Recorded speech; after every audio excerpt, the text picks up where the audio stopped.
Oh, yeah! And welcome to Tavern Talk.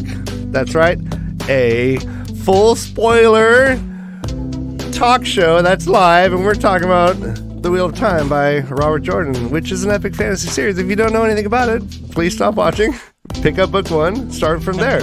Right.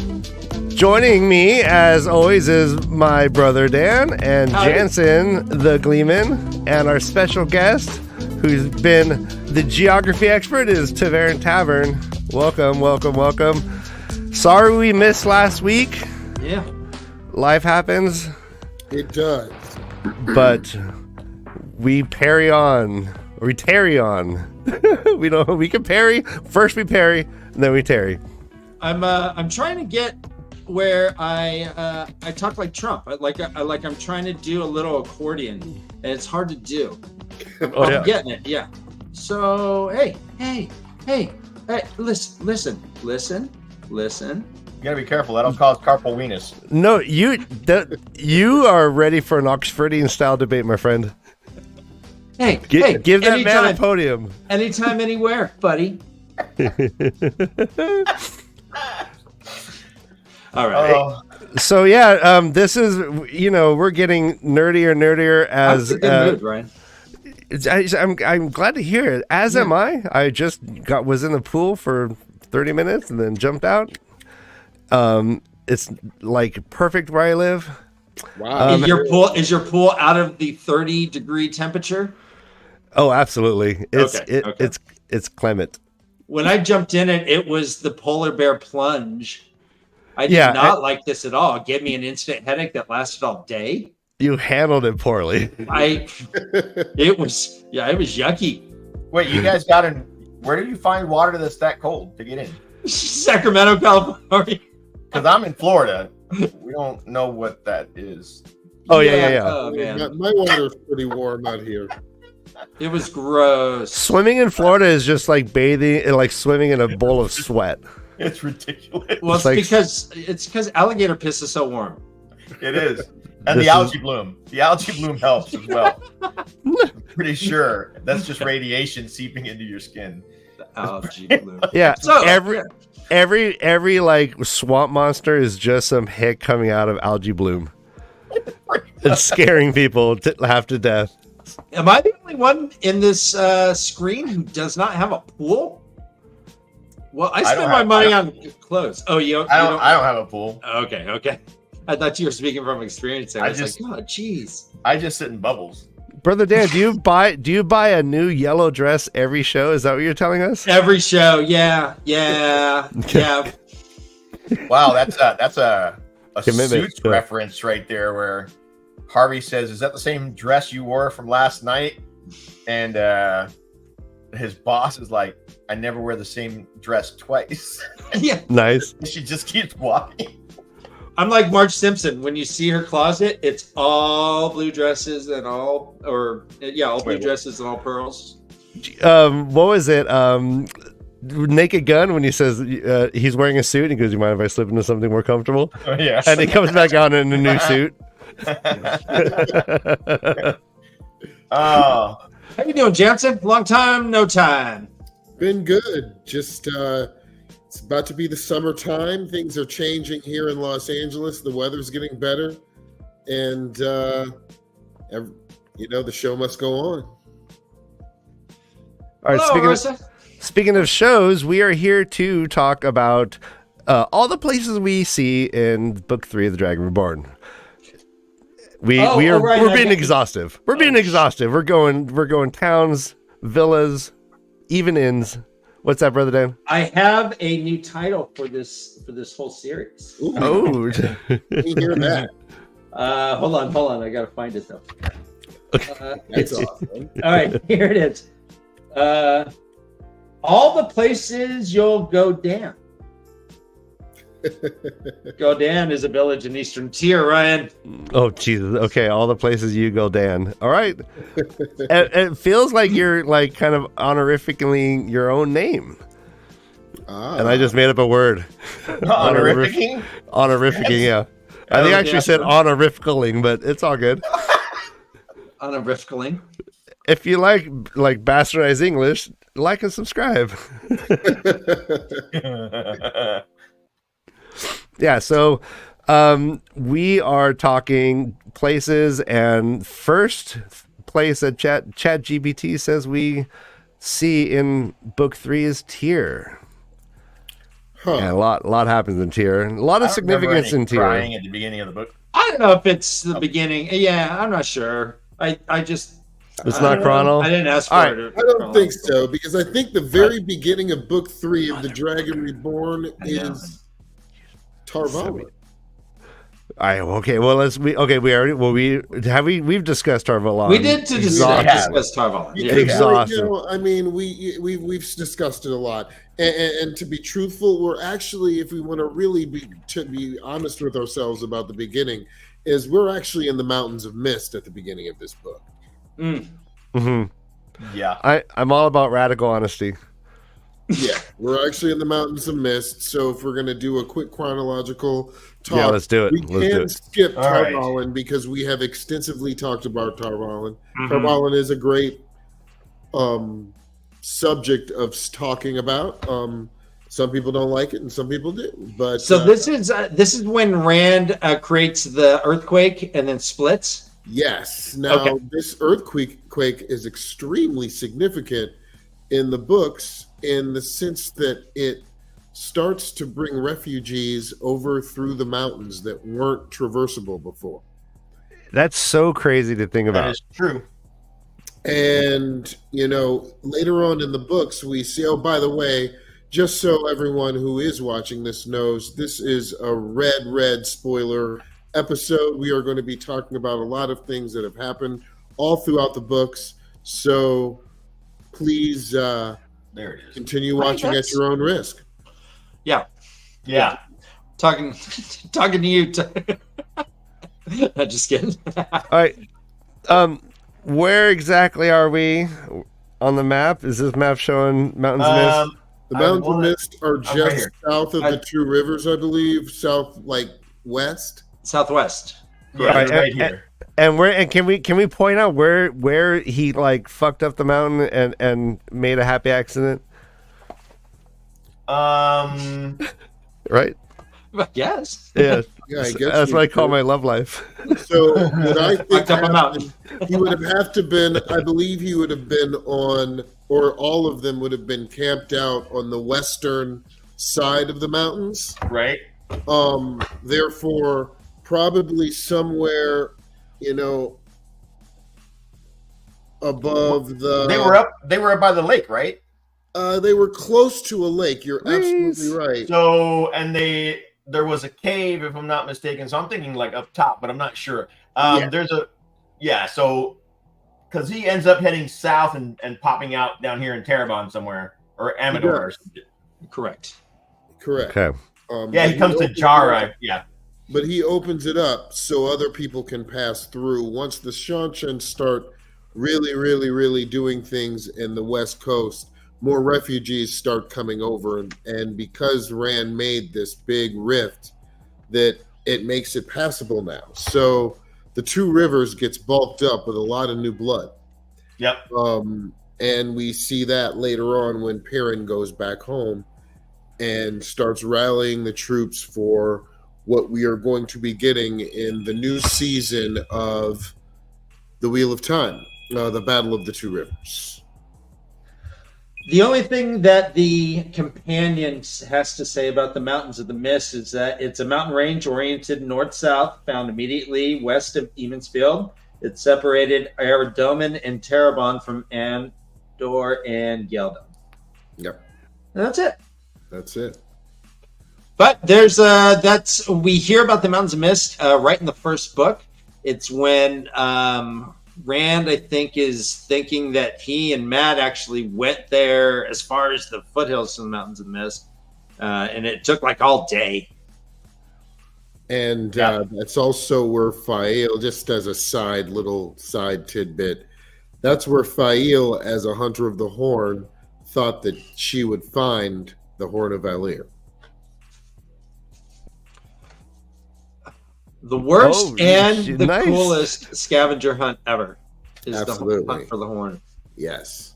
I just want to experiment there. Ooh, do we like this? I like this better. That's not bad. Yeah, Yeah, keep it's that. not bad at all. Yeah, if we're gonna highlight the map. All right, so that happens. He starts moving south. What city area is next, do you think? Well, the area that they go to next is because our there's a lot of little side things that happen in this book. And while Rand is running, the shadow is moving, and I believe we don't go to Tyr right after we go from Rand and everyone where they send men off to Tarvalin, correct? And then the Trollocs and Fade attack their camp. Isla dies, who Min sees in a viewing. She is one of the traveling people who comes to meet and give Moraine some information about some things that are happening in the world. And they start leaving after Rand. And where do they go from there? Isn't there a side thing of maybe the White Cloaks? There could be. I don't know. Maybe a side of the White Cloaks of maybe Joachim Carradine. I'm not sure. I can't remember completely. Oh, that sounds. Yeah. Isn't they're in like a camp, right? And that's when he gets. Oh, no, they had a city or a town or something. Oh, no, you're Gara? correct. No, that's when they start. Yes, that's not Joachim Carradine. That is Jeff from Barnhold. Okay. He is getting his orders from Amador to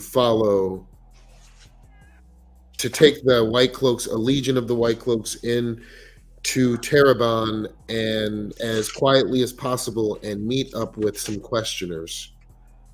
And he doesn't understand why. So they are he is in a camp right now, and he doesn't know why he has these orders. And that is when after that, they go back to Rand, who is going through through Gildon on his way to Tyr. And then again, they go back to the White Tower. There's a lot of White Tower in this episode, in this book, because that's where the girls are. I don't think I appreciated just how much space, actual land Rand ended up covering. Oh, he covered a lot. He covered, but he killed horses doing it, didn't he? And did it on foot, stole horses. Yeah. Commandeered horses from Dark Friends. Wasn't it when he killed dogs like an asshole? No, it was dark. It was the Darkhounds or the. Yes. And they came after him. Yeah, they came after him. And he wait. He was actually like an asshole. wait. I thought we thought that he just was killing random dogs in practice. His shit. No, just about every time they mention dogs coming after Rand, they're Darkhounds. Yeah. Just about every time. There's never. Well, no. Actually, now that I think about he did. Uh-oh. So he's passing through some farms. He's trying to stay out of everyone's sight, but he had to go through a couple farms, and there were a couple dogs that came up to him that he had to fucking kill. Absolutely right, but he wasn't just him. It was him and Matt. No, I think this was just him. Him and Matt had to hide in a tree. Well, then he's killed dogs all over the place. No, actually, I like this. He thought they were Darkhounds, but they were just dogs. He was going crazy at that time. He was having some visions. Yeah, he was having issues. Well, he might have been in Teleran Riyadh, remember, because Egwene did see him as well. And he chased her off. Oh, that was crazy. But I thought that maybe he just fell asleep. And that's when she saw him. No, it was like he was it was weird because that was his version of like a fever dream where he was awake and going through all this stuff, but he didn't know what was real and what wasn't. It was a very strange trip for him once he left the camp. Does it make any this just came to me, does it make any sense that he possibly put himself in Tel'aran'rhiod in the flesh and just manifested all that stuff It's Yes. possible. on his way to Tyr, or on his way at least to one of the towns? I like that. Yeah, I mean, yeah, it's possible. Because they mention him killing a woman, remember? Well, yeah, and that's that was like a controversial moment. Yeah. And it's like it happened to be that one of them was a dark friend, but it seemed like he, just assassinated a bunch of people. Now, like, I wanted to ask, do you think that was like his, like, later on he's able to just walk around along a line, look you in the eye, and you'd crumble if you're a dark friend, right? Like, was that like the first kind of iteration of that power in him coming out? Because he did, right? Wasn't that woman actually a dark friend? And all the companions, we don't know if they were dark friends or not, but they were with her. Is that what I'm remembering correct? And then he put her head on a spike or something like that? No, because I think The head spike thing. Yeah, he propped him up. but don't you remember also when he left them, he actually used the power to stand them all up line together. Yeah. And he noticed that one of them was what do they call a gray man? Well, he was an unreliable narrator at this point, so I don't know if that can be Robert Jordan. He counted 11, but he thought there were only 10, something like that. Right. So we can't assume that may be the case, but even if there was a gray man with them, it still doesn't mean that this woman knew about it. Shit. Yeah, that's true. You're right.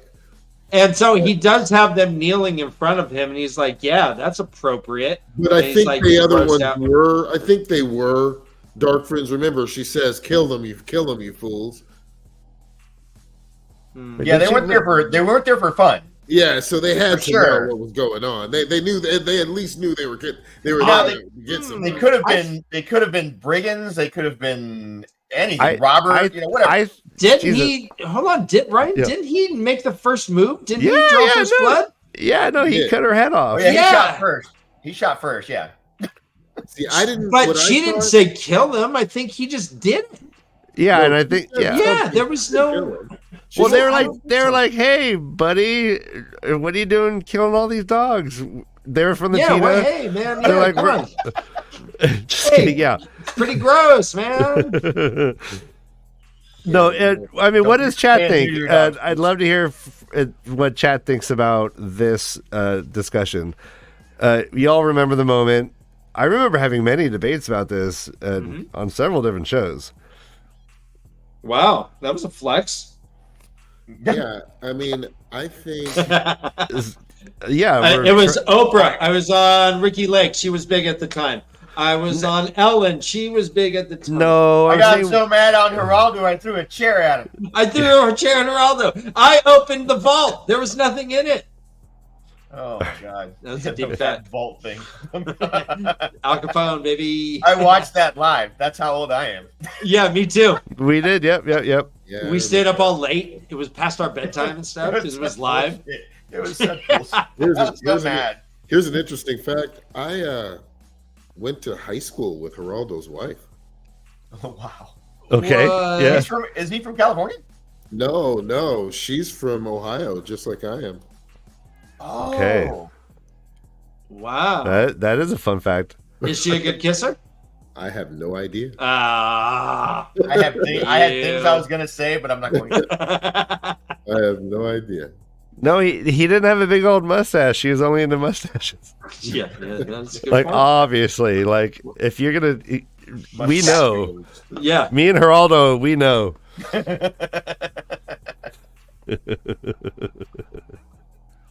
I opened the vault. Yeah. Ryano Suave here. Yeah, right. So sexy. Kines mas macho. All right, so let's jump to Tyr. Why don't we? Oh well, no, I guess. Well, what's next? Johanna is probably next. Yeah, Johanna, and Johanna is, I like to think of Johanna as Perrin territory. Yeah. He and even Gildon in itself becomes the liege lord of the Queen of Gildan. But a lot of different things happen to Perrin in Johanna and on the Johanna Road and in Gildan, this whole area that help him in his maturation through the whole series. One huge one is meeting another one of his kind, another wolf brother, one named Gnome. And this terrifies Perrin, And I like to think of Johanna as one of those, side towns that, everyone has to go through when you're on your way to someplace else. Like Barstow? Yeah, good idea. Very nice. I like that. That's hilarious. Yeah, and if anybody who's ever driven had to make that drive has definitely stayed or eaten in Barstow. And or got gas or just stretched their legs or whatever. Well, we can say it's probably a bit better than Barstow. There is a palace. It is the royal capital of Gildan. Yeah, that's true. And so it's probably not as shitty as Barstow. I've been in Barstow several times, and I've hated every second of it. And it was sad. And no, you're right. And it was a major bypass from the west to the east and even to the south into the Ebudar area because go ahead. Of trade. Moraine had sent Uno and a few other Shinarians to Johanna to collect information after Rand had slipped away from their camp. Yes. Because of the road, there's a well-traveled road linking Johanna and Lugard Murady named the Johanna Road. Yes. Also, Fail, as a hunter of the Horn, had overwintered there. Yes. And Moraine doing this has done more than a lot of people quickly think, if you think about it, because Moraine sending the Shinarans to this place to meet a woman who she did not know had passed away paved the way for Massima to start banding people together and take over this area of the map for a good amount of time. Yeah, pretty much took over.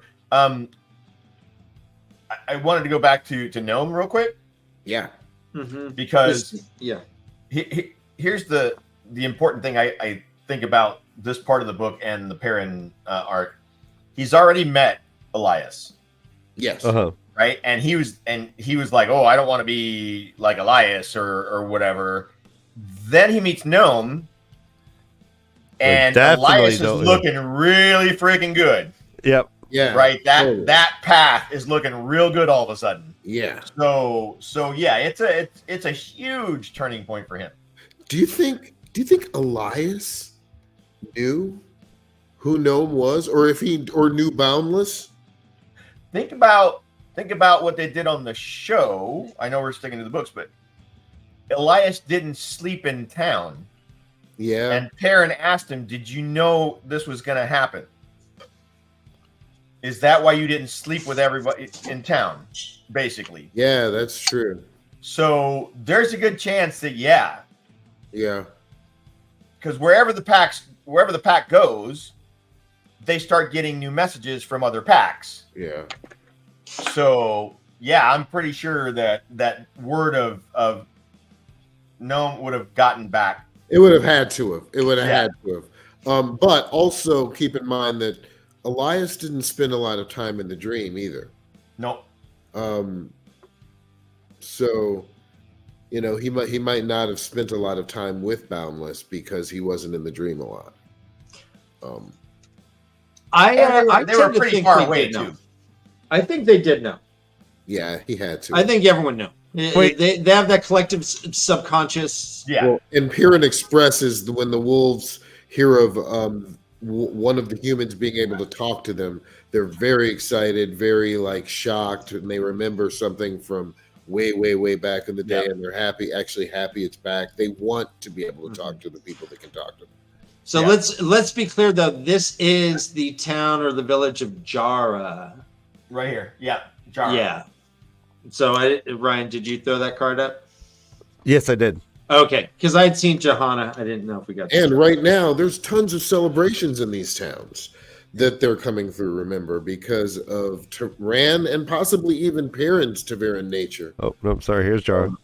Jara. Yeah, Ooh. they've got people getting married and all kinds of stuff. Jara's looking sexy. Yeah, that's a sexy. Yeah, I yeah. agree. Good job, Dex. It's either Okay. super sexy or like a clown puts his head in that circle and you throw tomatoes at it. It looks Right. like it looks like the mountaintop from Krull. Yeah. Yeah. Put that back. So to me, was it? There was that movie. What was it? Buck Roger? Not Buck. Where they had to stick their hand into the stump, and there was No, this Beastmaster. was it Beastmaster? Yeah. Beastmaster. And he They also- faked it and pretended that looks like the stump that you had to stick your hand in. There was like some ancient creature that had like this thing What that kind would of- stab you. God, man. Like and subscribe if you know the movie Beastmaster. Yeah, Beastmaster. Jesus. I know that one, man. That, Yeah. the Batman- Now, Uh, so wait, real that quick, movie. question. So if you're a wolf, if you're a wolf brother, and you fall asleep, are you like involuntarily having wolf dreams? you can choose not to go into it. I mean, Yeah, and I think you have to learn how to control that because, like they said, Perrin was doing it for months before they ran into him because he was just dreaming the stuff. Okay. I think they did that on the show, if I'm not mistaken. That's how they explained it on the show. and we know also that one of the gifts that at least a male wolf brother is given is that he is also a dream walker. Yeah, I think they need to learn how to, how like Aes Sedai learn to block their dreams or safeguard their dreams. It's the same thing, I think, with Wolf Brothers. At first, when the power hits them, they don't even know they're doing it. But yeah, once they figure it out, they learn how to. Okay. Yeah. Yeah, so we're spending a lot of time along Johanna Road here. road and edging north. Actually, not edging north, edging south. South, yes. Hey, I know. Leon. And watch it. while they're on their way to Ilion because they don't know whether or not Rand is going to take wrong way. ship. Yeah, they don't know. They don't know whether or not Rand is going to take ship to Tyr from Ilion or go by the road. And they decided that Rand was going to take the easier way, so they went towards Ilion to see if they could find any evidence of Rand down there, and they find something else much, much, much, much worse. Yeah. They find out that Samael himself, one of the Forsaken, is running Ilion. He is in power there. He is using the alias as Lord Bren to be one of the Council of Nine and using his power to run the whole show. And we also see Darkhounds here. And also we also see the very first real sighting of Balefire and what it can really do. We've heard about it, they talk about it, but this is the time when they really, really show what's going on with it. This is also around the time where our beloved ladies, Nynaeve, Elaine, and Egwene, are getting ready to be on their own journey, leaving Tarvalin, and they're going to be going along some of the same roads, and they're going to be taking the river, aren't they? They're going to be, what is the river called they're going to be on? They're going to be on the, what's the river that goes through Tarvalin called? Erdreth? There's the Aranin, yeah. It's called the Aranin. There's one of them, yeah. Thank you, Matt Stagger. And yeah, I was right. It was Flash Gordon. Okay.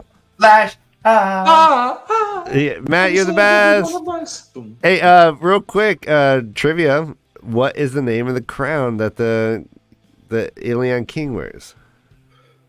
Well, it is the laurel crown first, and then it is changed to the crown of swords. Crown of Swords.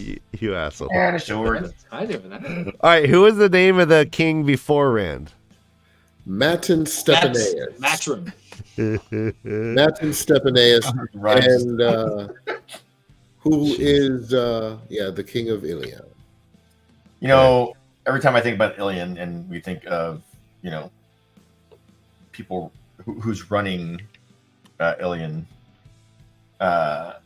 it cracks me up because it's just like it's like modern times when you have like a despot or whatever that takes over a country, and everybody's like, "How did that person take over a country?" Yeah. And then you watch the news and you go, "That's how they did it." Well, all of Ilion, which is Ilion itself, let's talk about like what kind of place we're at here in Ilion. Yeah. Ilion, whenever I read about Ilion, I always think about like Greece. Yes. I always think about Greece. I think about olives. I think about richness and olive oil. And, I think of lots of greenery. Now, one of the things that we should tell everybody, if they don't know, the city of Ilion itself, which is, there's the country of Ilion, then the city of Ilion. And the city of Ilion itself is surrounded by a marsh on one side, and then on the other side, it's the Sea of Storms. So it has a natural wall and Barrier, right? Yep. barrier and a defense for any attacks. So it's hard to attack in Ilion. So they have a city that is rich and lush and also ran by people who aren't exactly the most above board when it comes to their morality and their law and within selling with taxes and goods like that. Most of the Illionaires seem to be have a little bit or a lot of their money-making ability in smuggling. They seem to be very good at it. They do be at that. Yeah, they do be at that. And one of our most beloved characters in the entire series is from the city of Ilion, Baal Doman. And we get some really, really, really good POVs of him while he is in Ilion sometimes, especially when they're forcing, the Dark Friends are trying to force him to go east. Right. I had when I lived in Long Beach, my neighbor was Jamaican, and we would hang out. I had a Scottish guy and a Jamaican guy. The Jamaican guy would talk, and I would get most of what he was saying, right? I'd get maybe 4 out of 5 words. There was that 5th word I didn't know, but I got context, right? But when I went over to his pad and he was with his friends, whoa, I got like 1 out of every 5 words. And I imagine that's how Baal Doman is with his boys. Yeah. You do over here, and they're just using like almost Jamaican pidgin in my head and talking. Right. I mean, they would say stuff and then laugh, and I was like, wow, that was like a set that you communicated English right in front of me. And yet, I have no idea what happened, but it was funny. Context. It was great. So that's how I see Baal Doman is just trying to hold back the accent when he's talking to everyone else, but once he's with his boys, do be flying. Yeah, he's a Baal code switches like a motherfucker. We have also another thing about Ilion is they have over the past years, many years, had many wars with Tyr. Yeah, these countries do not like each other at all. They have a disdain. In fact, they hate each other.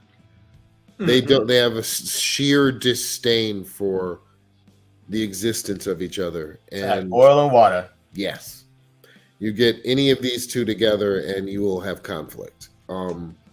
So that's just another thing. And for me, Ilion seems like a place I'd like to visit and have a good time at. You know, you would think that the wine was really good, the food was really good, and have a nice time. You know, they have lots of festivals. Yeah, Hamel Thor went there and fought for him. Yeah, for some reason. For some reason. Yeah, for reasons. Oh, all right. And it's cool about these port cities, right? So, like you said, Ilion is kind of like Greece. Yeah. Tyr is kind of like Spain, Portugal, kind of feel to it. And You're right. for me, You're right. Abu Dar has always felt like a Moroccan, like you know, because everybody in Abu Dar is feisty. Yeah, Like, you're right. Everybody's You're right. feisty, and everybody's got like kukri knives or curved daggers. I always thought of them like Cubans or Puerto Ricans. Almost. Yeah, or Brazilian. Yeah. Yeah. Totally. But yeah, I mean, it's cool. So it basically pick your poison. You know, you can go to any of these cities and have a good time, but yeah, do you want to walk out? Yeah, I really wanted to get like a minivan that was made in Morocco, and then I could have truly have the bumper sticker that said, "This van is Moroccan, so don't come a knocking." Oh my god! Yeah. Well, I mean, You've always wanted that, huh, Dan? I've been for years, Ryan. I told you about that, like when I graduated high school.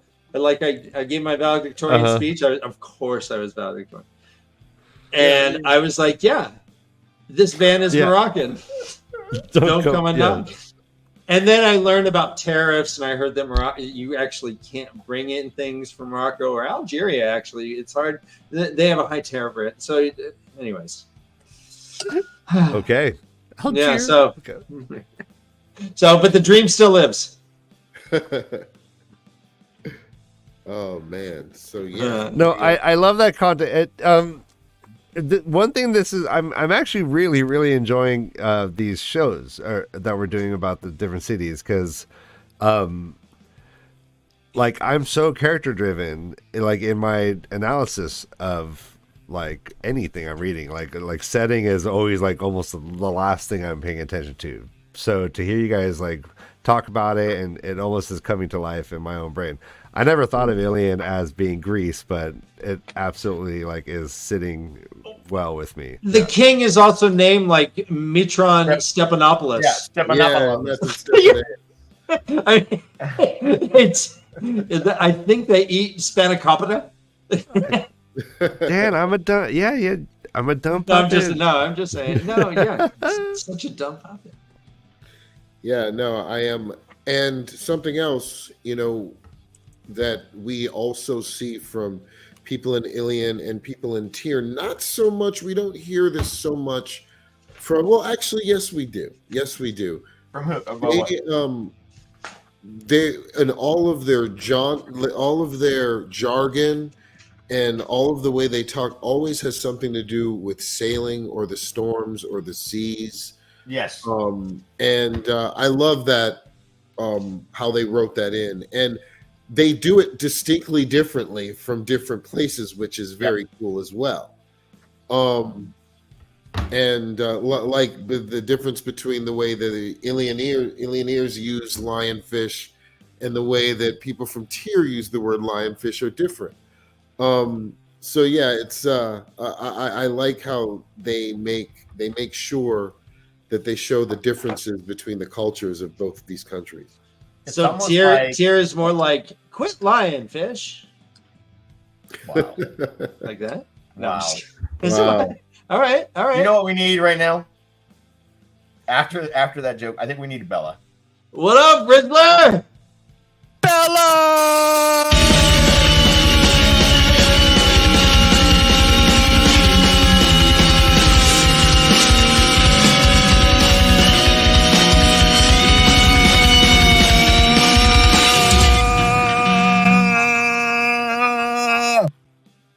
Some tasty feedback.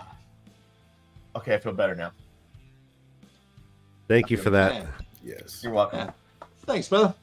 Come back. Come in, hang out. Water's great. Yeah, I'll make you a drink. Yeah, come to YouTube if you can. Oh, Yes. You're the best. the cool thing about like what he was saying about the different dialects and the different, just like they live differently. Yes, It's almost like the world got destroyed and places got moved around. Yeah. You know, and whatever was left just built up where it was. It just happened to be right next to each other. It's really interesting. I love all of the choices that Robert Jordan made.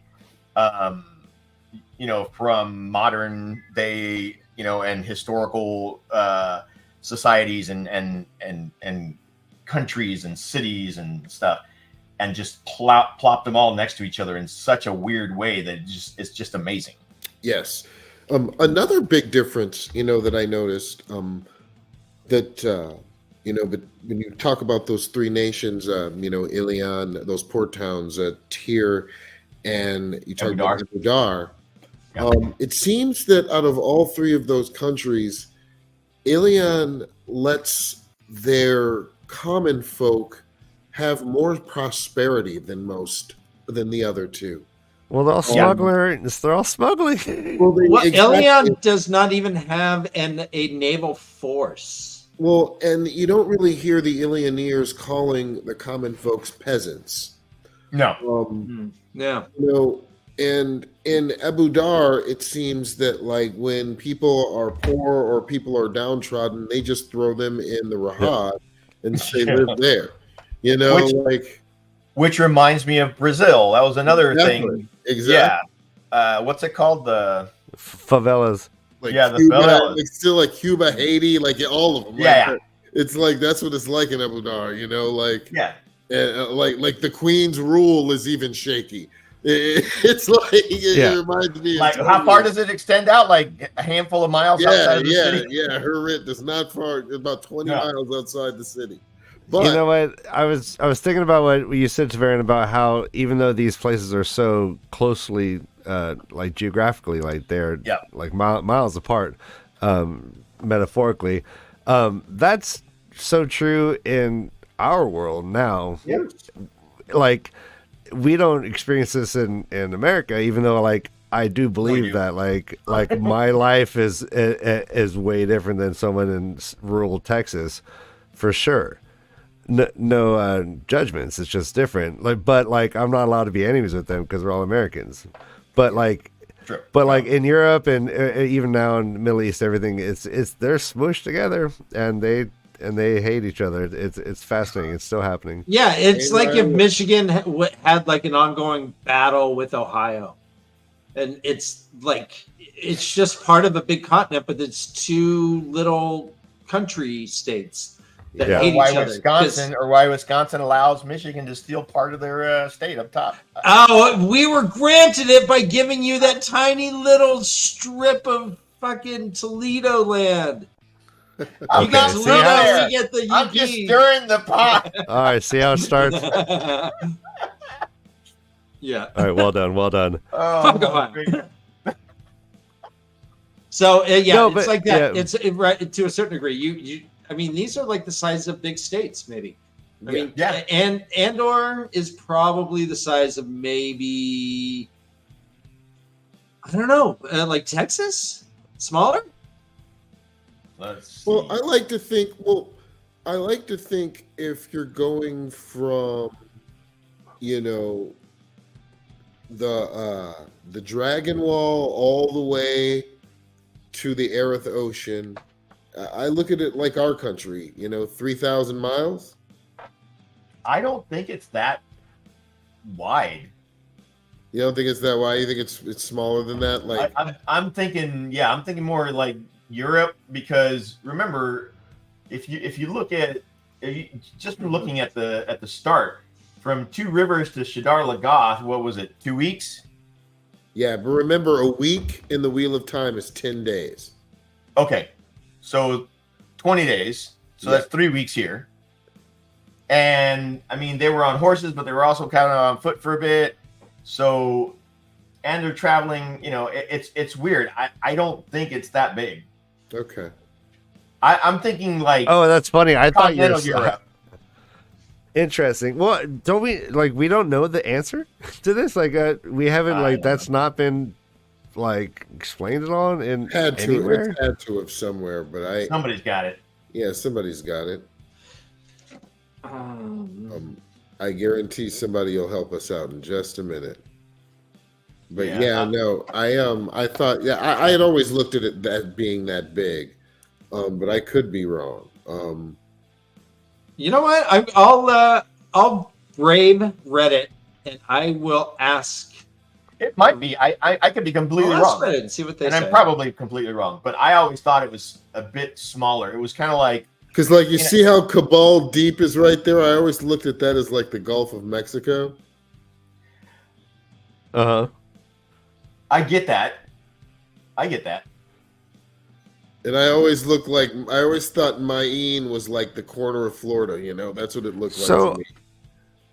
I actually have conceived of Randland as being the original Pangea, and the various places the islands and lands that are an ocean away are the first breaking away of different continents from Pangea. And if that were the case, then it's fucking huge. All right, let's look out. See, when I looked at it, I always thought, okay, this is like Europe, right? You got Spain and stuff down here, and France, and it's just all squished together with the Alps and all that shit. Maybe the Sea of Storms was the Mediterranean Sea, because it is a sea. They don't call it an ocean. You see what I'm getting at? You're getting at. And then you have the Arith Ocean, which would be the Atlantic, if Shanshan are coming from America. Yeah. That's how I always pictured it. Yeah, no, I get it. Wait, are Shanchans supposed to be Americans? That's why they're well, they're supposed to have a cowboy accent, a Texan drawl.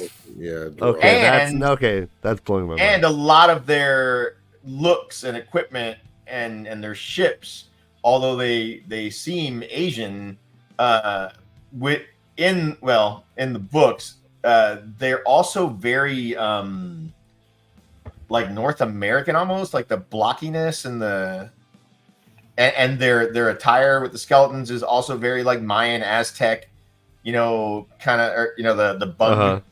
What do you call it? See, they're also for me the Shanshan, and this is just probably just me, but they always seem like the North Koreans to me.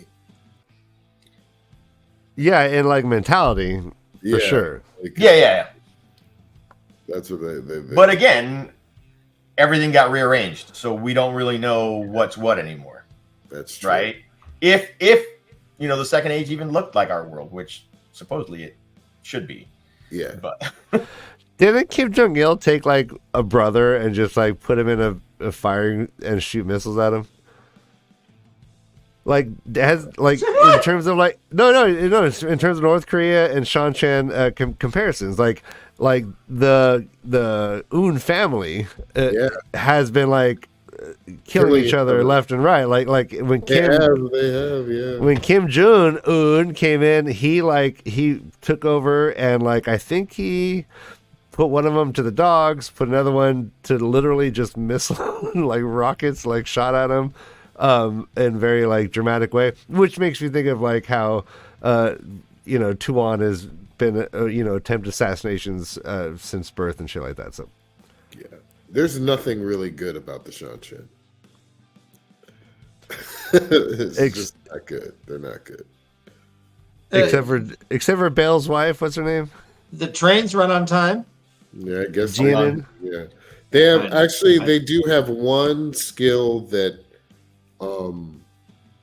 it's not a redeeming quality, but it is something that no one on the other side of the ocean has, and they have the ability to copy Terangriel.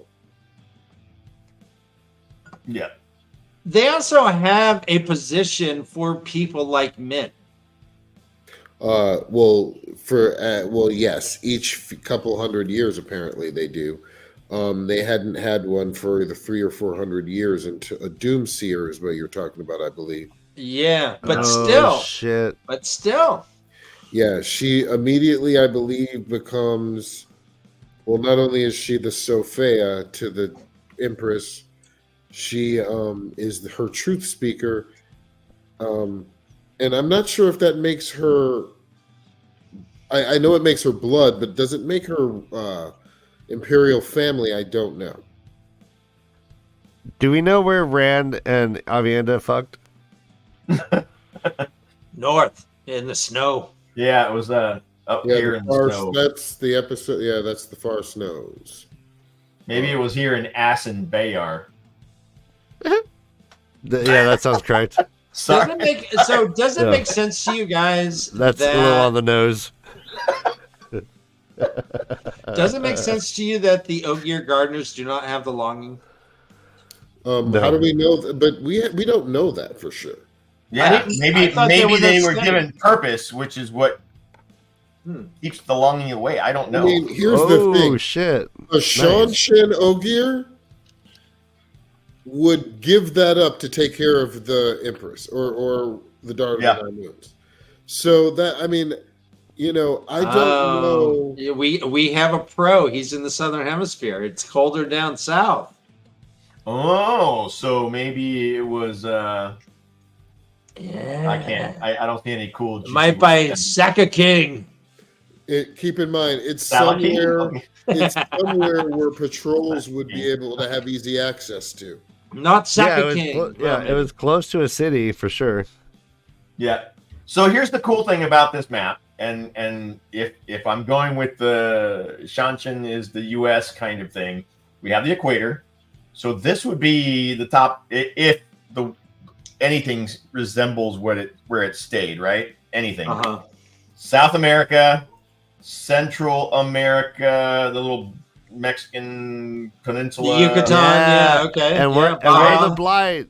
And the further up you go is the Blight. Canada. Now, granted, it's Canada. So like Siendar could be Acapulco. I don't know, man. They probably throw some really badass beach parties, or maybe in Inferal. I don't know, but it would make sense if for the show if that's what they went with, because all of this is Aztec Mayan. You know what I mean? Yeah, you're right. Which would be cool. I'm just saying. I don't for the books. I always thought it was the U.S. / kind of Central America area. Fascinating. With some Asian influences for sure, like the Japanese armor and that kind of stuff. Yeah, and that's the Panama Canal right there. What, right here? Okay, and they land on Toman Head, and they land on the west coast of Randland. All right, going back to that one. So they would be leaving from fucking like New York. Would probably be. I mean, I want to say that New York would be pretty close to the Blight, so I'd probably say like DC almost. It would have to be something like that. But remember, it would also have to be. I mean, hundreds of thousands of people came. Yeah. Giggity. Giggity. Yeah, that's a lot of damn people. A lot of people that came. And we our game that we do, RJ, RX, or Italian Village. I rely a lot on Shanshan cities because no one knows them, and they do sound like drug names in Italian villages. So just so you know, guys, brush up on your Shanshan cities, and you'll win the game. Shandar. Daniel. So funny. That's all right. Where are we going next? Yeah. Jansen. Did we talk here? Did we talk? We finished about talking about Tyr pretty much. Well, we talked about Ilion. The only thing we didn't really talk about was the gross part of Tyr, which is the fingers of the dragon. Yeah. Now, this is where people are sent for punishment. for a lot of people, and they have to work in the fingers of the dragon. And I would suspect that is where all of the sewage and refuse, sludge, and cesspits, and everything are emptied. And it is probably not a nice place. It is probably full of disease and rats and just grossness. Isn't this the Iron Islands in Game of Thrones? Isn't this where they were doing all the tanning and stuff? The tanneries were, yes, they were close to the fingers of the dragon. Yeah, because all the tanneries stink. And this is also where the upper echelon really treats everybody below them like shit. Oh yeah, like complete crap. Yeah. They the people of Tyr, they, at least the wealthy people of Tyr, the lords and the ladies, they look down at the common folk. They call them peasants, and they treat them like pure shit.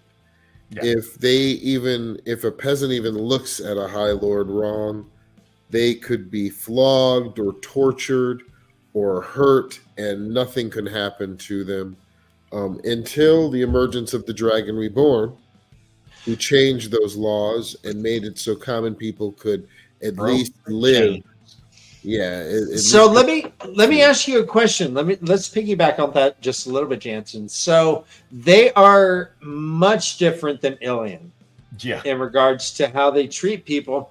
They also have this big ass fucking fortress called the Stone of Tyr. Yeah, and that housed Kalendor. And so the fact that they had Kalendor make that provide the hubris and assholery. How do we talk about Tyr without talking about the stone, of course? Yeah. The stone is the oldest structure in the known world. It is even older than the White Tower itself. It was made during the War of Power by Aes Sedai as a stronghold, and it has kept armies out of it for centuries. And it is also a direct part of the prophecies of the dragon. Which is how they stay in power. Yes, which is how they stay in power, and how they also rape their own people. Yeah. People in Tyr, they don't own their own land. They work the land for the High Lords. They don't have much. They get paid very little, and they get taxed on everything that they make by the High Lords. And the High Lords, are pretty greedy. They have their Which sucks, because they have such a great name. Right. When you mentioned that Tyr reminded you of Spain, correct? Yeah. And we see that there's a group of nobles led by Lord Esteban Novares and Lady Isidra Terracto. Yes, and they are a lot like Spain. And another similarity to Spain that they have in Tyr, Spaniards and Spain is renowned throughout the entire world and renowned for the horses that they have and that they train, and the breeds that come out of there. And that is the same as Tyr, and they call it the famous Tyran stock. Yep. They have the finest horses in the land, and I believe the price for an okay Tyran horse. Can you put it in $24? Is 10 crowns gold. Because we know that in the Knife of Dreams, in the episode in the chapter A Stave and a Razor, Matrim Cawthon starts dickering with a man called what's his name? Torque Fearnham. Master Fearnham. And I love Master Fearnham and Matrim Cawthon, and I believe his actual words were, "My lord knows his horse flesh." My lord knows his horse flesh, exactly. And I do, Master Fearnham. And 10 crowns gold is too much, especially for a piebald. Now he also said that now I could get a Tyrion house for 10 crowns gold, not the best mind, but 10 crowns gold. So we know that not the best Tyrion horse, so somewhere in the middle is about 10 crowns gold, which is a very expensive horse, and the best are more than that. This brings to mind for me, again, in regards to Spain, the Andalusian horses were renowned back in the day. I don't know if they still are. Maybe, I don't know. Maybe they are Andalusian, but those are Spanish stock, and they were known for their horse breed. So this further emphasizes the Spain connection. Yes. And also the Terran tiles.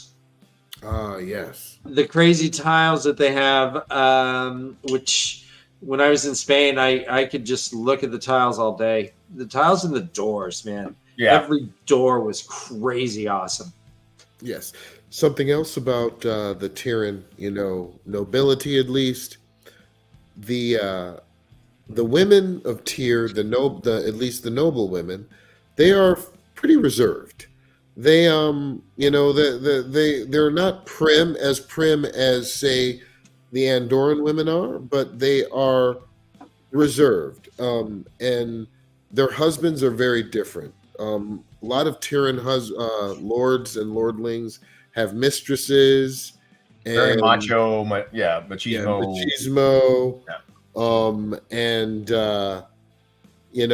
They are down to, philander and party and do all those things. And the women don't seem to be that way, at least not outright, so anyone can not on the surface, right? Yeah, not on the surface. So now we've talked about Tyrion. Where are we going to next? I think are we going to? I guess. Do you want to bring up this? Hold on, Haddenmark. Haddenmark is in Tyr, correct?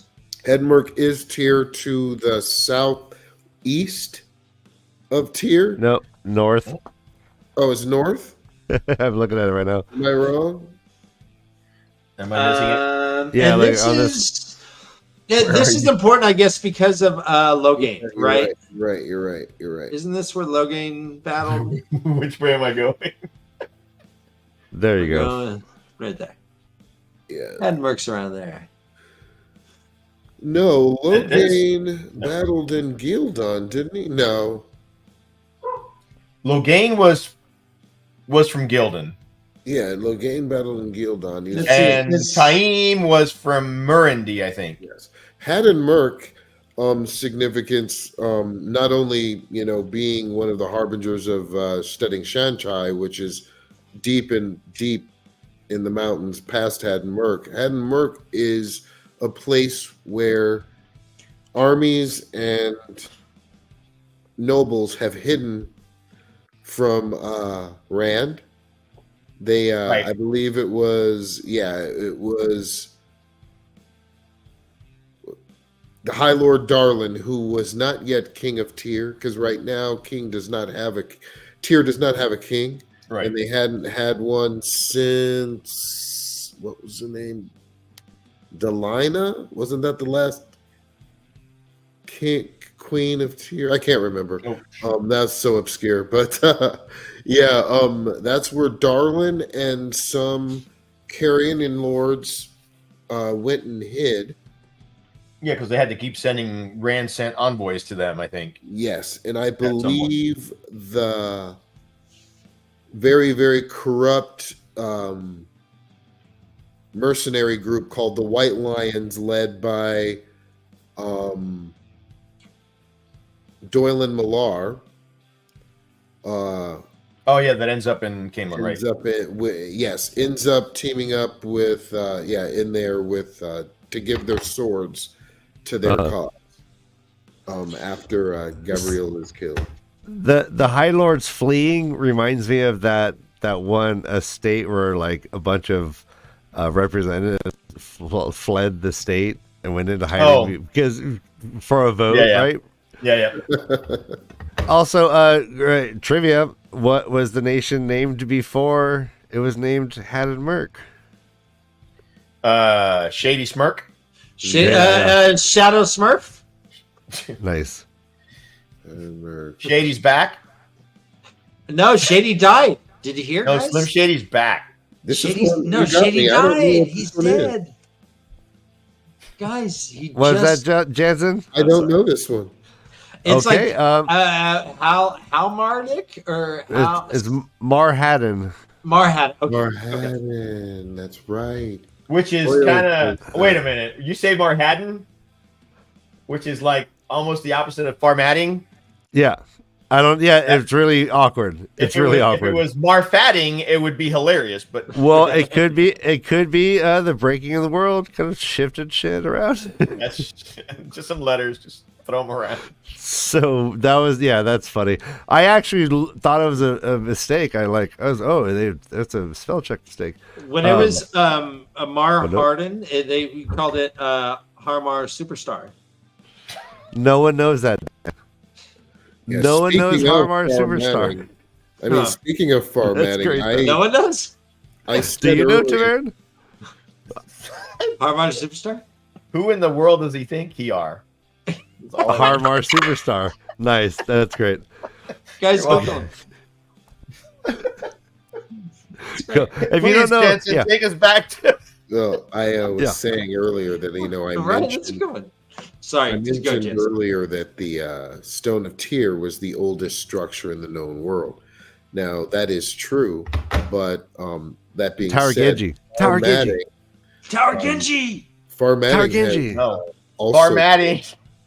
Farmatting has also been around for a very, very, very long time. It has had many, many names over the years, and it goes all the way back to the Age of Legends, actually, where it was led by a man named Gilgame. I like the other guy's name better. Yeah. And Gilgame, I believe he was the head of the... Sounds like a sushi. Con de Castor, I think it was called. And they believed in not changing. They didn't believe in progress.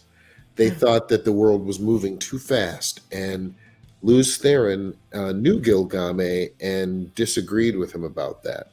And later on in, I believe, A Gathering Storm...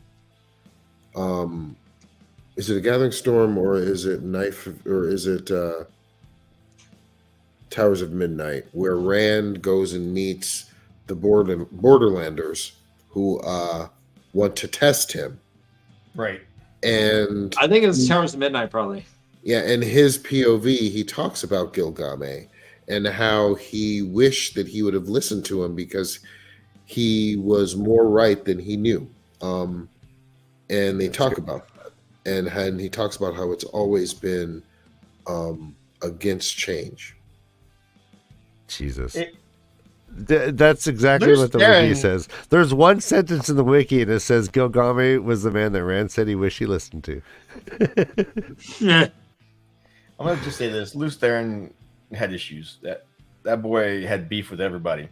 He says, that's the one thing that Rand also says very, around this time when he, cleanses himself or cleanses his soul or whatever.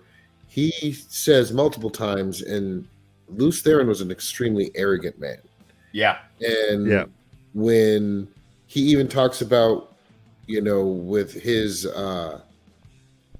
relationship with Demon Dread, how he wishes he should have encouraged him instead of challenged him and competed with him instead, and there was a lot of hubris with Lews Therin. He was one of those people, you can tell, who basically thought he could do whatever he wanted and do it, say he could do anything and accomplish it, get whatever he wanted. We know through the POV of Demon Dread that Demon Dread was also in love with Ileana. And they suggest that Demon Dread dated Ileana first. And Lews Therin got her. He says that. Sloppy seconds. Demon Eskimo Dread, Brothers? when he comes out as Baal the Willed, he says to himself, he said, it was time for him to not, to be honest with himself. Luz Theron had been better at everything except one thing. It starts off. He'd only been good at one thing that Luz Theron. He'd only been better at one thing than Luz Theron, and that was making war. He said Luz Theron was better at gathering the hearts of men. Luz Theron was stronger in the power, and Luz Theron got Ileana. Yep. Ryan, go ahead and pop up my screen. Here's a map of Faldara. It is an Farmatting? Farmatting, rather. I'm sorry. Farmatting. It has 3 gates to get to it, 3 bridges. Yes. So it's not the easiest. It's kind of easily defendable. This is also notable because it does. You can't channel there, guys.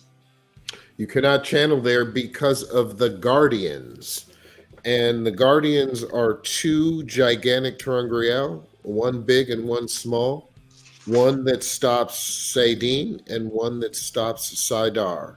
The Saidin Guardian stretches longer, a little bit longer out than the Saidar one. It also has a GPS for anyone that is trying to channel. Yes, it does. And it's amazing that the island itself is shaped like a tom-tom or like an arrow.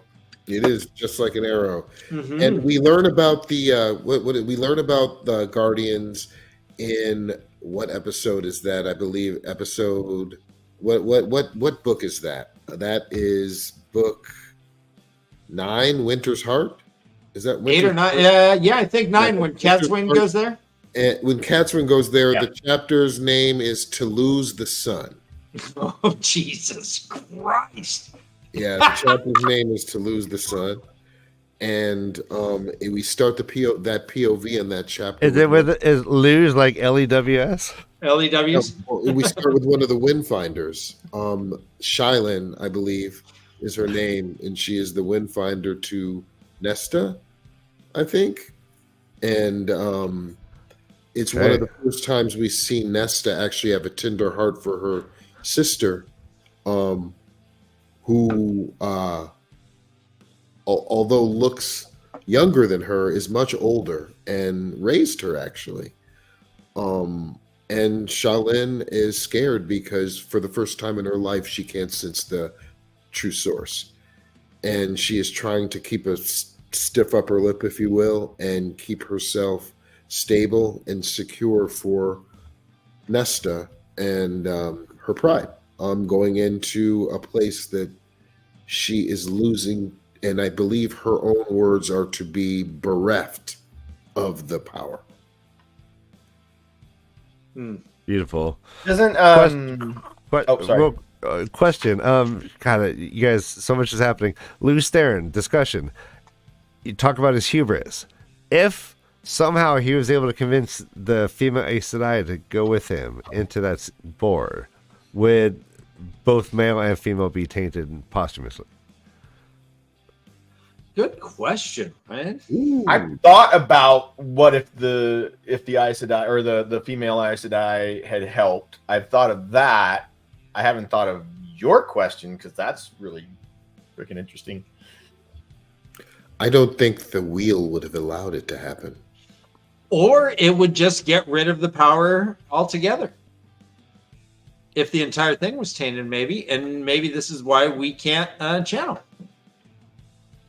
Maybe. Ooh, in our turning. Yeah.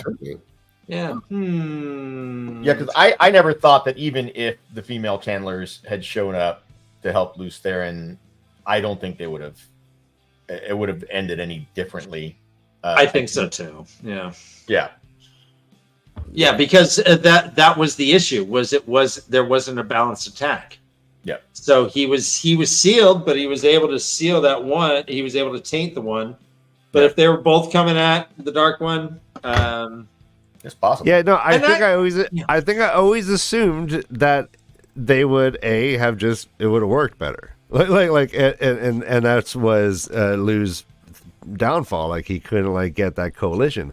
But Yeah, it just dawned upon me. What if, like, they would have sealed him up and he would have just done his counterstroke and it would have hit everyone instead of just the men. Waterloos. No, I'm sorry. Lose clues. Oh no, something else about Farmatting. Now we've talked about the Guardians in Farmatting. Yep. But something else that we have not talked about was the fact that the Guardians are also have two separate weaknesses that we find later on in the books. One of those weaknesses are a Terangriel. Now, there are two of them that we know about that Catswin has and that Nynaeve has, and they are wells. And these wells can hold the power and they can go into Farmatting even though the Guardian is still there. Now, we do not know if those wells still work in Steading. We have not confirmed that or not. Oh, that's a good point. We never got that confirmed. The other weakness... The other weakness is tiramisu, right? No. So good. The other weakness is the Dark One's essence. Yeah. The Dark One's what? The Dark One's essence, the true power. In what's the chapter is called what? It's called The Testing. When Borderlanders test Rand when he's in Farmatting, he tells them that after they do the testing and slap him and ask him, what is the name? Who? Tendal Terracel, the person that died in the Age of Legends. And he says to them, if you would have asked me this but a few weeks ago, I wouldn't have known those names and I would have brought hellfire down on you. And Queen Tenobia challenges him and says, with the Guardians there, and Rand says the Guardians only protect from the one power only. So that means that the true power could have worked and destroyed them all. So what is that?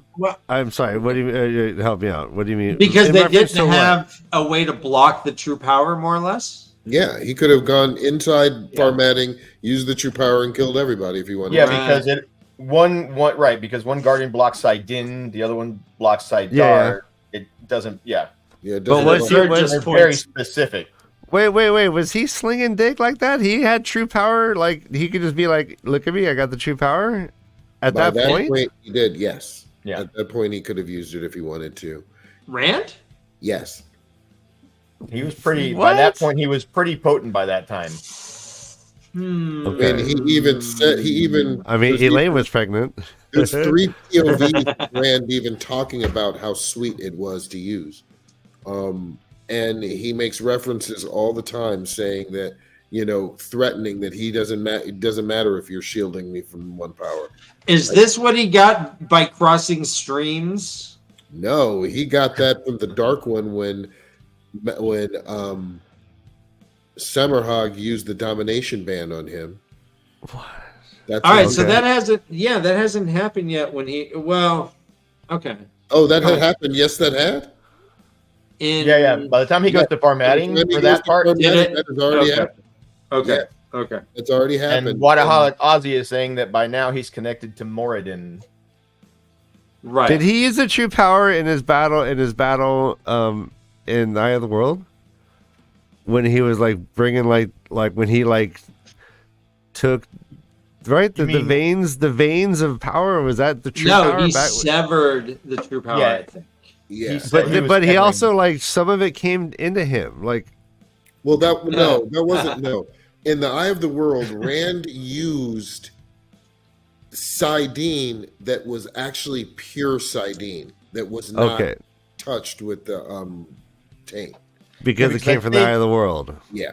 And it was and people died, Aes Sedai died to keep it clean. And so the Eye of the World technically was the first time we saw one of those wells in action.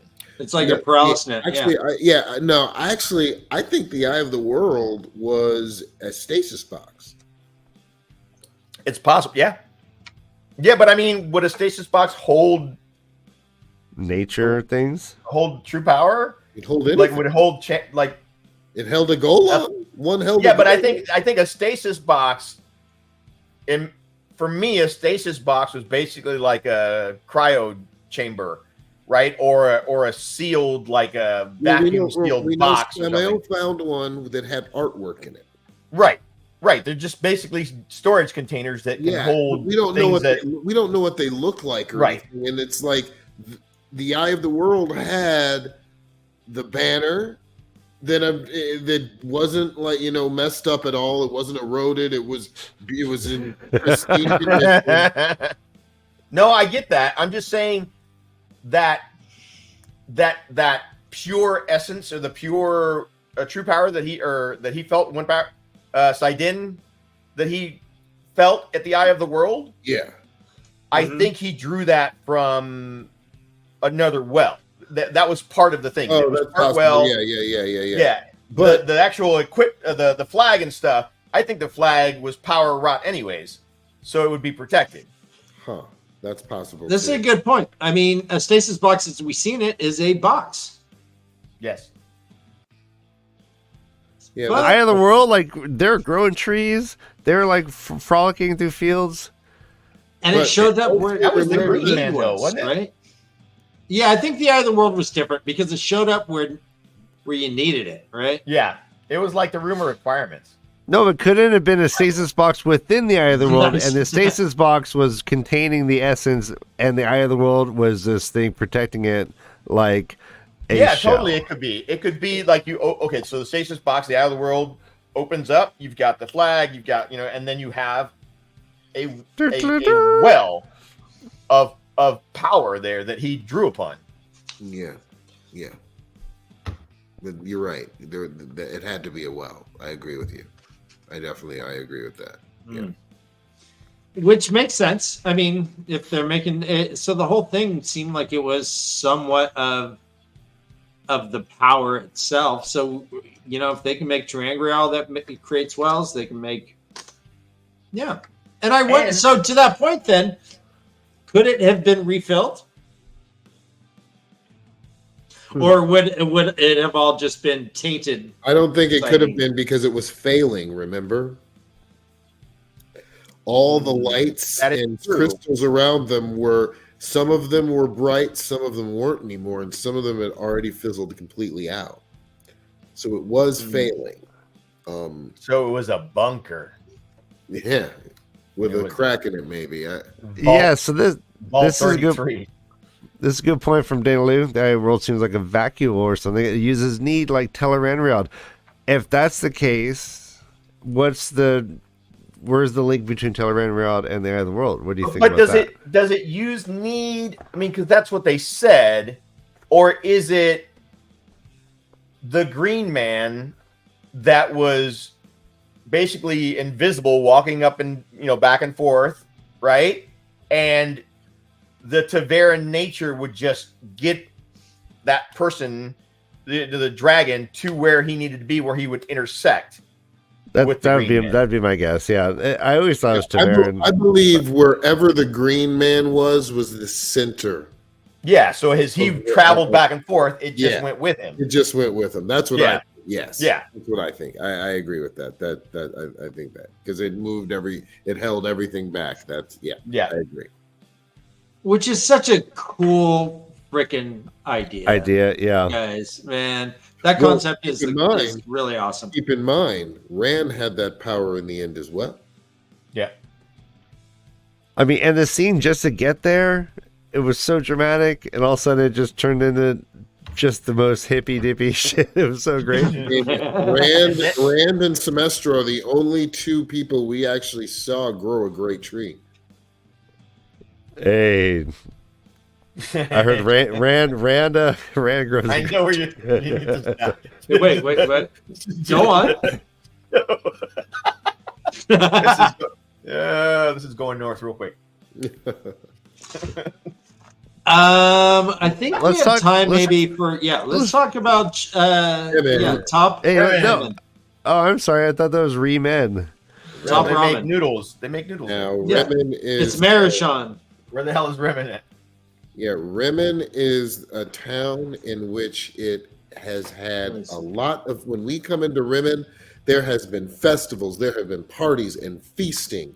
People are in their Sunday fest. They're in their their feast day clothes. They're having a great time. There's been wedding after wedding after wedding, and it is in Altura. Yeah, and it's on the river Menethra, though. Sorry. Yeah, Rand right there. Tavern nature has made it very exciting in Rimmon, and so exciting that even people noticing Loyal and Ogier for the first time aren't even really as excited as usual. Most people would be, because they've been partying and they're tired, and there's been so much going on. They've been milked dry, and not everybody notices that Piran has golden eyes, except for one person. Mandar. Isn't this where Rand kind of walked through and just dropped a bunch of X? No, it's Fael. No, this is where Rand. Yes, this Her is name where, was Mandarb at the time. Yes. Wait a second. Wait a second. Am I wrong? No, this is correct. This is where Gaul is. Parents. No, she doesn't. She had been noticed him. She had talked to him. So Rimmon is where Gaul is, where Piran was Gaul. Yes, correct. Okay. Yes. So I was wrong. And it's also where Mandarb is. That's true. Yes, that is true. Yes, Mandarb, Zareen Bashir is there. That's right. Okay. I'm just gonna say I'm glad that they fixed that issue at this point in the story, because if she ever traveled with Lan afterwards, it would be real confusing. We have not heard any horse name, guys. What? I don't think we've even heard Bella, have we? I did say it earlier. Yes, we did. No.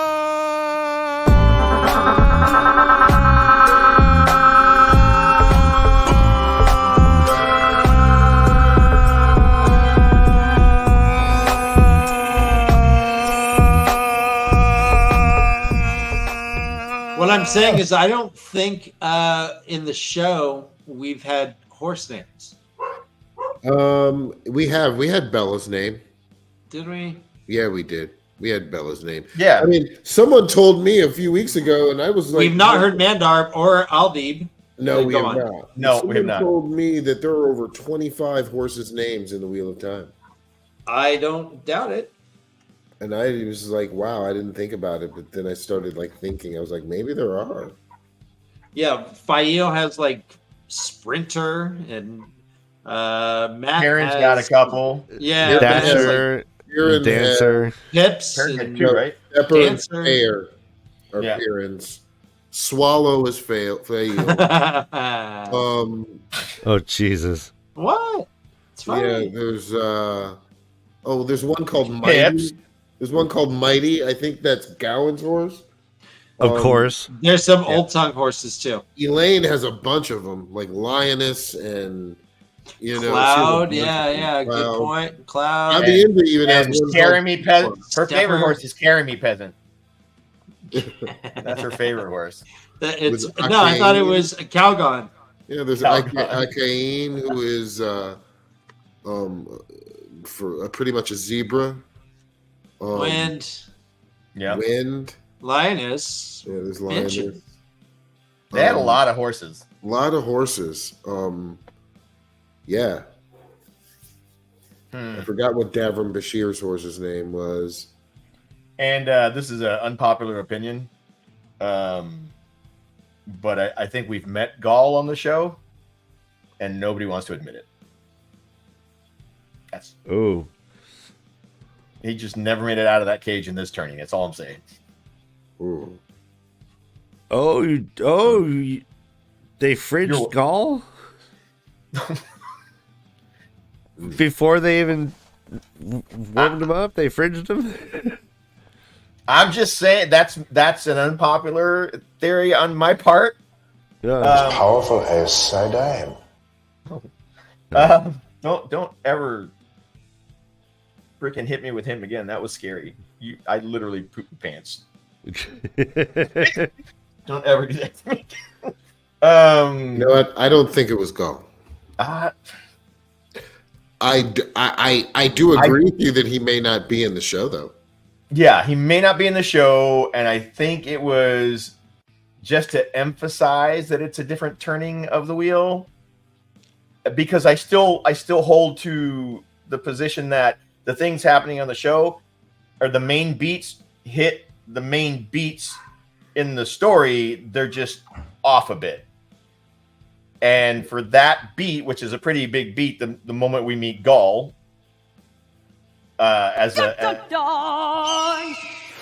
thinking. I mean, all right. So I just asked ChatGPT to list every horse, and it comes up with 64 names. wow. I don't believe Rafe, Dana Lou. But one of the horses is listed as Talonvor. It's Garen Brine's horse, which I don't think. Maybe he was hung. Talonvor, Morgase's horse. No, that's wrong. Yeah, that's wrong. All right, that's horrifying. Yeah, Chappie, listen. I love me some playing with some AI for funsies, but It's fun. It's not always right. No. Not always right. There's a horse named Dung, one of Matt's horses. Dylan, one of Elaine's horses. This is so That's hilarious. so wrong. That's so Jeez. fucked up. This is so funny. But I do see some I recognize. Did Elaine have a horse? Did Elaine have a horse named Millar on that list? Millar. Let's see. There's Mistress, one of the horses. Mist is Land's horse. Mandarb is Land's stallion. Mare, generic name for horses in the That's just series. messed up. That's like There's one called Lover's Knot. Is who's Iron that? Shoes? Iron Shoes, is that Gareth Bryn's horse? I think that's Nynaeve's house's Lover's Knot, actually. Of Who is course. Iron Shoes? I don't No know clue. Iron Shoes. Ironclad. It's Lance That's a War ship. horse. Nope. Oh wait, no. Hopper, parents' horse. Yeah. Wow. Yeah, that's ridiculous. What? That's ridiculous. Hopper, parents' horse. Oh God. That's wrong on so many. I'm more offended about that than Oh my, that's And a so few of the funny. wow. Stepper is parents' gelding. Yeah, that's right. Yeah, that is correct. All right. All Swallow. right, there's a YouTuber who does too. There's a YouTuber who does Game of Thrones videos that are humorous, and he came up with a theory that all these different Game of Thrones characters were horses. And Game of Thrones? He's like, okay, Sandor Clegane is a horse. And then it just comes out that like basically George R. R. Martin has this knack for saying like someone who is riding a horse. He just says he was a horse should put together in one word. So That's correct. So then he goes through the whole book and finds anytime someone's a horse and was claiming that is literally a horse. Okay, It's great. I like it. It's fun. I'll take it. Speaking of fun, let's wrap this bad boy up. I think Oh yeah. we're past time for Jansen. Got to keep him on We are. keep him on schedule. We are. But yeah, we're gonna finish in Rimmon. So some other things happen. What happens in Rimmon? You know, the people in Rimmon seem to be extremely ingratiating. They seem to be used to people coming in and out because they're one of those transient towns where they get visitors. So they have a lot of inns. They have Right. and they also have the boats where people are the ferries where people are paying money so they can go downriver. And this is where we get introduced to, as we said, Mandarb earlier, the Lady Zareen, who is Fail and becomes Perrin's wife. And we get her. She's a great character, a fan favorite. And Perrin's life is inevitably changed after this moment, after we come into Rimmon. We also find out that what else do we find out? We find out that Fail knows that Moraine is an Aes Sedai. We find out that Fail is a hunter of the Horn, and we find out that Fail is because of I guess a lot of things. Perrin's Tavern nature, I guess Fail and his own libido, but they are attracted to each other. And she hitches herself to their group. Yes. Basically, Perrin picks up a stalker. Yeah. Well, and Moraine's the funniest here too. She's like, "Well, bitch is your problem, Perrin," and Perrin's like, "What? I didn't even ask. I don't. What?" Rand and Matt would know what to do. Oh, Well, gosh, when she stood up,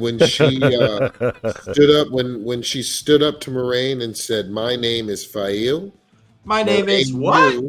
Moraine knew that men's viewings were correct and that this was a person. Now, something else that Moraine probably also knew, Moraine and Lan are extensively traveled through the Borderlands.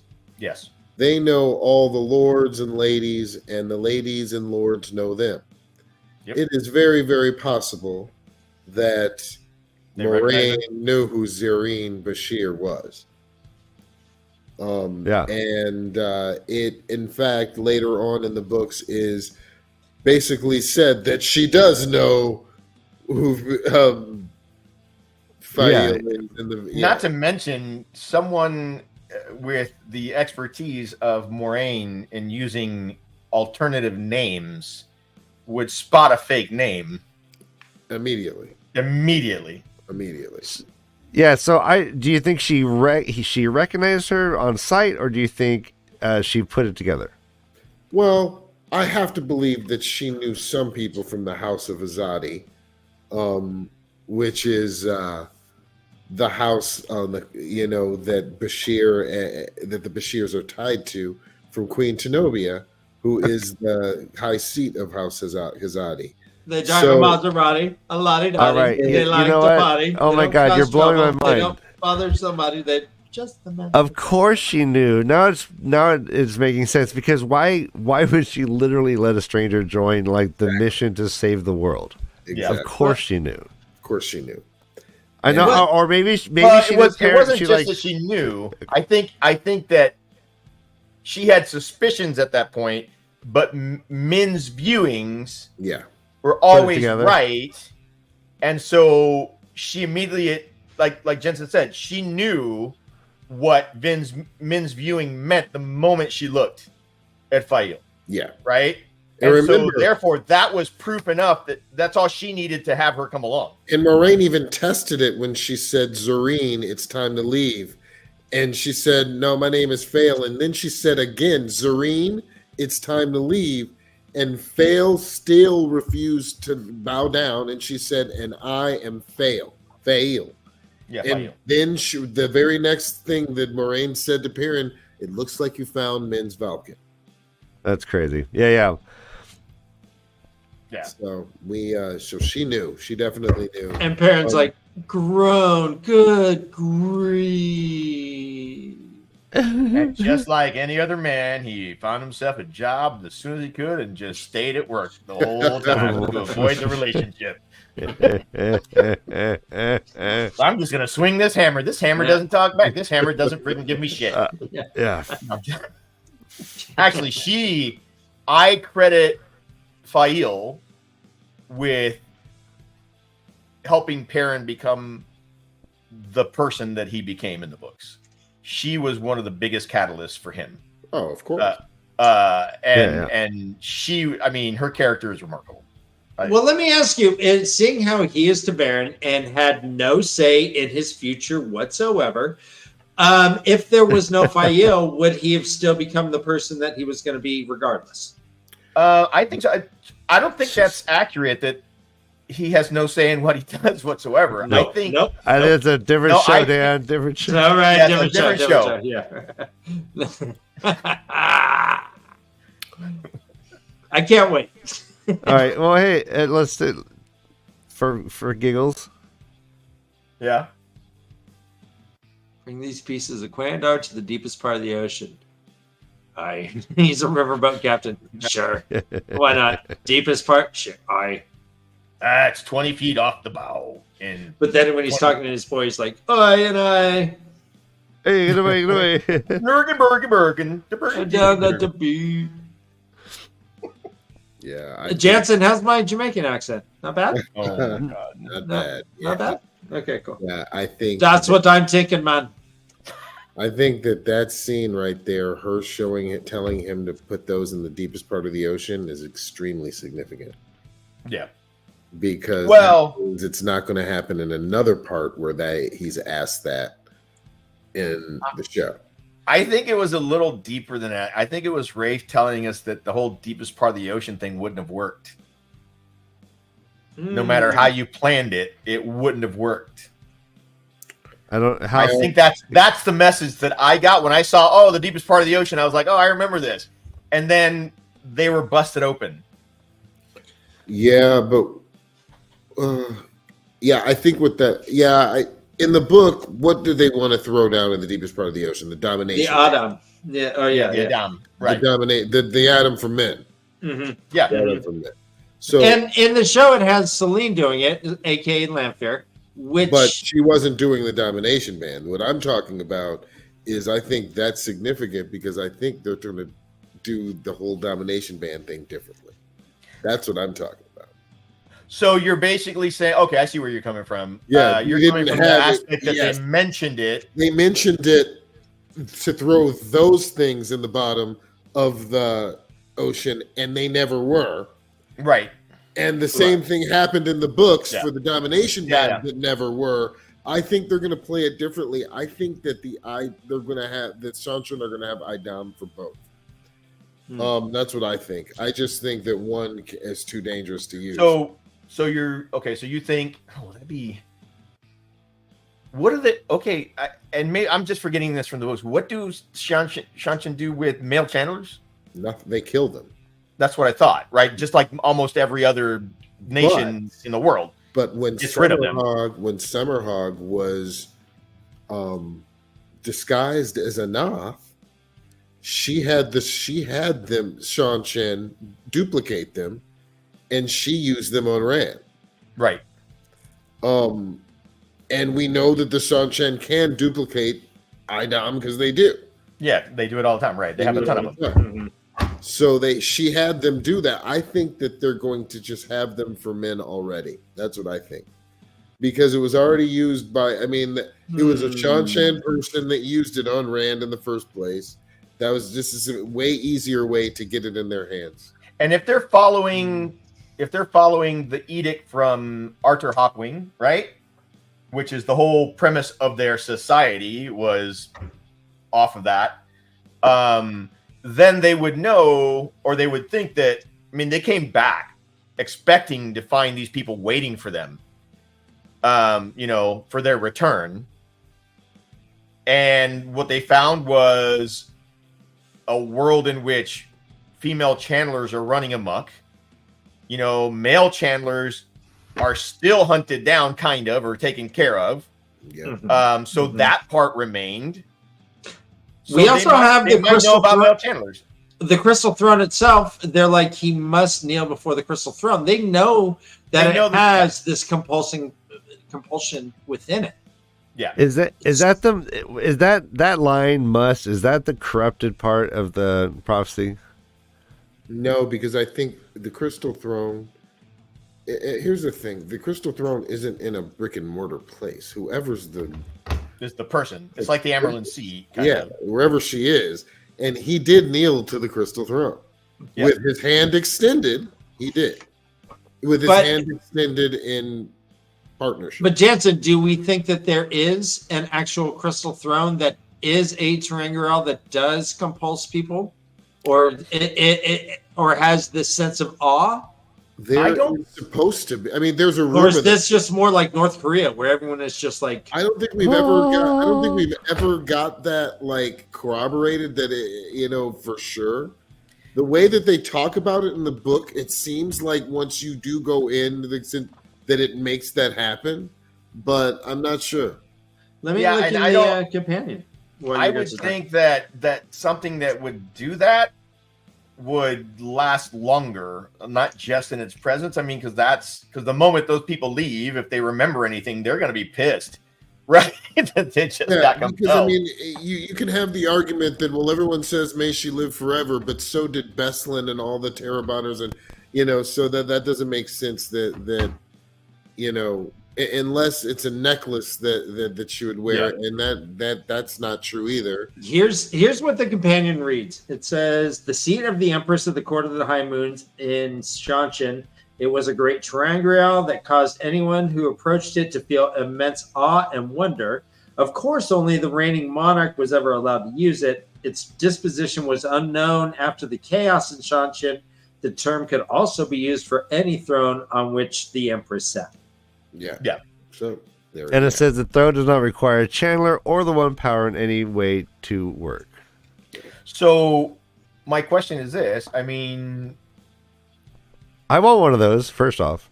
How do they know how to use it? Do they just pass that down because from what we know of Shanshan, to become the ruler of Shanshan, you got to be a pretty devious freaking person.